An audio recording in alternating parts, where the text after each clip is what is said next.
Hi friends, బాగున్నారా? ఈరోజు మీ ముందుకు వేరే రెసిపీతో వచ్చానండి. ఇప్పుడు మనకు సమ్మర్ కదండి. ఈ సమ్మర్లో ఏంటంటే మనకు ఫ్రై కర్రీస్ కంటే కూడా కొంచెం లిక్విడ్ కర్రీస్ అయితేనే తినబుద్ధి అవుతుంది. దాని గురించని ఈరోజు కొంచెం స్పెషల్గా బజ్జీ చారండి. ఇది ఎలా చేయాలో మీకు చూపిస్తాను. మీరు కూడా ఇది చూసిన తర్వాత ట్రై చేసి చూడండి. చాలా బాగుంటుందండి టేస్టు. ఈ బజ్జీల చారు ఎలా చేయాలి అంటే కొంతమంది చారు అంటారు, కొందరేమో పులుసు అని పిలుస్తారు. ఇప్పుడు దీనికి కావాల్సిన ఐటమ్స్ అండి: పచ్చిమిర్చి, తరిగి పెట్టుకున్న ఉల్లిపాయ అండి. ఈ ఉల్లిపాయలు ఏంటంటే చిన్న సైజు అయితే 2 తీసుకోవాలి, పెద్దదైతే 1 సరిపోతుంది. ఒక టమాటా చిన్నగా తరిగి పెట్టుకోవాలి. తర్వాత కరివేపాకు, జీలకర్ర ఉన్ను వెల్లుల్లి అండి. ఇది 2 కలిపి పేస్ట్ లాగా చేసి పెట్టుకున్నాను. తర్వాత బజ్జీలకు శనగపిండి, తర్వాత వంట సోడా, కారము, సాల్టు, కొత్తిమీర. నేను ముందుగానే ఇది కడిగేసి నానబెట్టానండి చింతపండు.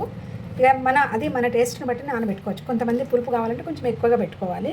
పులుపు తక్కువగా తినేవాళ్ళు కొంచెం తక్కువగా నానబెట్టుకోవాలి. నేనైతే 2 నిమ్మకాయల సైజు అంతా నానబెట్టానండి. తర్వాత పసుపు. ఇప్పుడు ముందుగా పిండి కలుపుదాం, ఎలాగో చూద్దాము. దీనికి 1/2 టీ స్పూన్ తీసుకున్నానండి కారము. తర్వాత సాల్టు,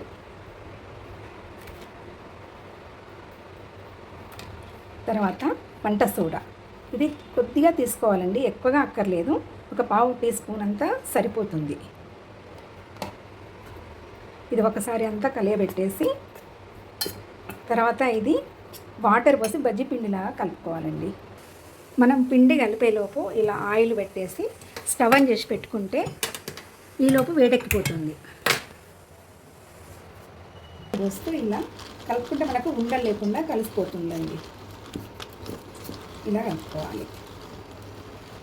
మనం బజ్జీ వేయడానికి ఈ కన్సిస్టెన్సీలో ఉండాలి కలిపింది. ఇలా బజ్జీ వేసినప్పుడు మనం కలిపిన తర్వాత ఈ కన్సిస్టెన్సీ ఉండాలండి. ఇది ఇప్పుడు మనం ఇలా బజ్జీ వేసినప్పుడు ఇలా పడాలి. ఎందుకంటే కాస్త లూజ్గా అవుతే ఆయిల్ పీల్చుకుంటుంది. ఆయిల్ వేడెక్కిందండి. ఇప్పుడు బజ్జీలాగా వేసుకుందాం.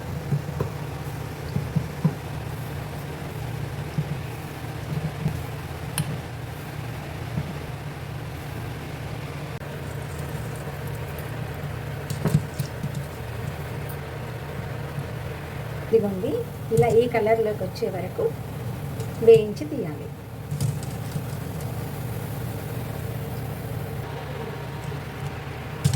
ఇలా అన్నీ కాల్చేసుకున్న తర్వాత ఇప్పుడు కర్రీ చేయడం చూద్దామండి. ఇందులో కొన్ని మెంతులు వేసుకోవాలండి. తర్వాత కొద్దిగా జీలకర్ర, ఇప్పుడు పచ్చిమిర్చి వేయాలి.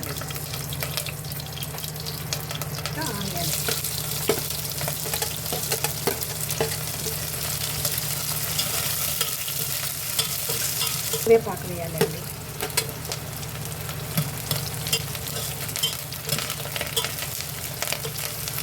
కొంచెం ఆనియన్ కొంచెం వేగిన తర్వాత ఇది జీలకర్ర ఉన్న వెల్లుల్లి పేస్ట్ అండి పెంచుకున్నది.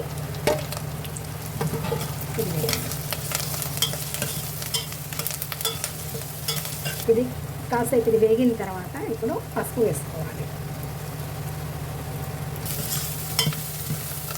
తర్వాత మనం తరిగి పెట్టుకున్న 1 టమాటా అండి, ఇది కూడా వేసుకోండి.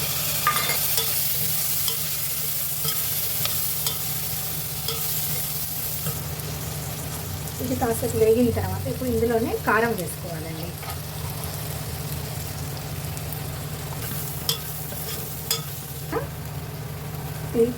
చారుకు సరిపడా సాల్ట్ కూడా వేసేసుకోవాలి.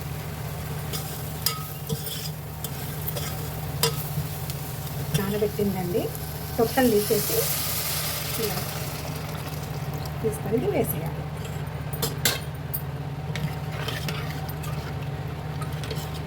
అది కలియబెట్టుకొని చూసి మళ్ళీ కొన్ని వాటర్ వేయాలండి.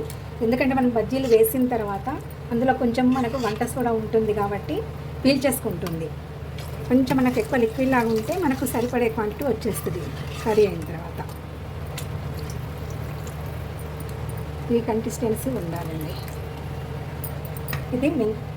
ఇది మెంతి పొడి అండి. మనం చింతపండు చేసేది ఏదైనా కూడా, రసాలైనా చారులైనా ఏవైనా కూడా కొద్దిగా మెంతి పొడి వేస్తే టేస్ట్ వస్తుంది.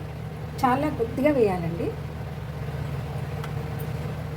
వేసి కాసేపు అయిన తర్వాత ఇది మరిగేటప్పుడు అప్పుడు మనం బజ్జీలు వేసుకోవాలి. అంటే ఇంకొక 2 మినిట్స్ అయితే మనం స్టవ్ ఆఫ్ చేస్తామనే ముందు బజ్జీలు వేసుకోవాలి.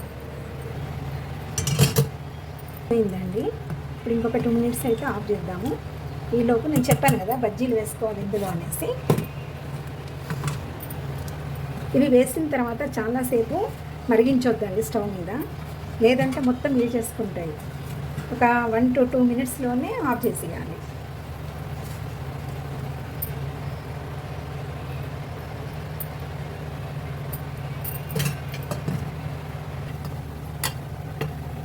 ఇంకా ఇప్పుడు స్టవ్ ఆఫ్ చేసేద్దామండి.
Yeah.